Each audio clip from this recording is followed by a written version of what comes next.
হৰে কৃষ্ণ। স্বয়ং মহাদেৱে নাৰদক কৈছিল, পূৰ্বতে শ্ৰীকৃষ্ণৰ আলয় গোলকত মই ক্ষীৰৰ নিচিনা অমল পানীত শ্ৰীকৃষ্ণ মন্ত্ৰ জপ কৰিছিলোঁ।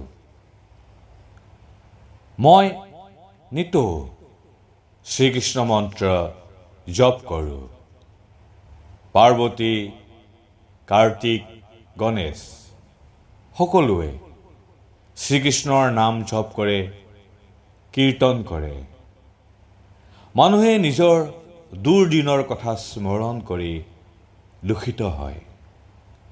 কোনো লোক যদি নিজৰ কৰ্মত অসফল হয়, তেতিয়া বেদনাত দুখত হুমুনিয়া কাঢ়ে।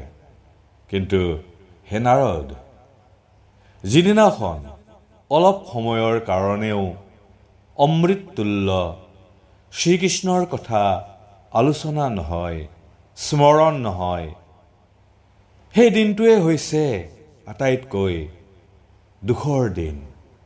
আৰু সেই দিনটোক নিষ্ফল বুলি মানি লোৱা হয়। শ্ৰীকৃষ্ণৰ কথাই আনন্দময়, কৃষ্ণ কথাই মংগলময়। হে নাৰদ, সাপবোৰ যেনেকৈ গৰুড়ক দেখিলে পলাই যায়, পাপবোৰো ঠিক তেনেদৰে শ্ৰীকৃষ্ণৰ নাম কীৰ্তনকাৰীৰ কাষৰ পৰা পলায়ন কৰে। হৰে কৃষ্ণ, হৰে কৃষ্ণ, হৰে কৃষ্ণ। জয় শ্ৰী ৰাধা কৃষ্ণ।